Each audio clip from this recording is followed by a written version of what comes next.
this new information implicates former President Obama in criminal behavior? We have referred and will continue to refer all of these documents to the Department of Justice and the FBI to investigate the criminal implications of this. For even former President Obama? Correct. The evidence that we have found and that we have released directly point to President Obama leading the manufacturing of this intelligence assessment. Pretty unbelievable. Even though he was heading out of office, former President Obama responding in a statement saying, quote, "Our office does not normally dignify the constant nonsense and misinformation flowing out of the White House with a response, but these claims are outrageous enough to merit one. These bizarre allegations are ridiculous and a weak attempt at distraction." Fox News contributor and former Assistant U.S. Attorney Andy McCarthy joins us now.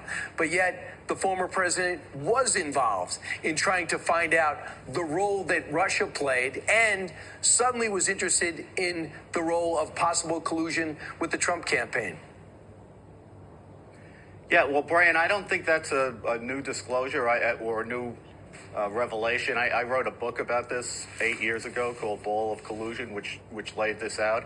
There's no doubt that Obama was complicit up to his neck in what I think was the worst political dirty trick in American history.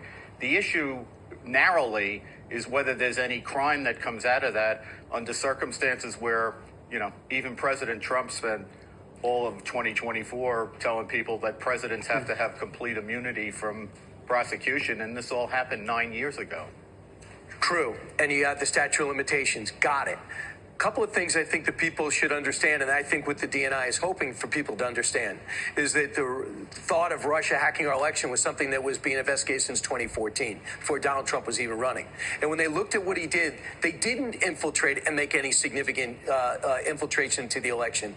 And there was no evidence of any collusion with the Trump campaign. That seems trumped up by Barack Obama. Senator Ted Cruz said this about what the new paperwork that was just released. Tell me what you think.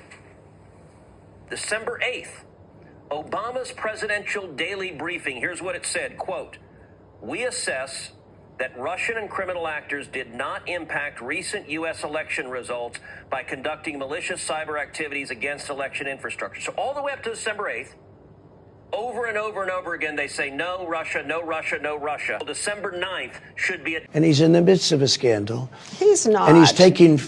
He's of course not. he is, No, Leslie. come on. Of course he is. It's the biggest, second biggest scandal. So, the biggest scandal was when they spied on my campaign. They spied on my campaign, there's Leslie. no real evidence of that. Of course there is. No. It's all over the place. Leslie, Sir, they spied on my campaign and they got caught. Can I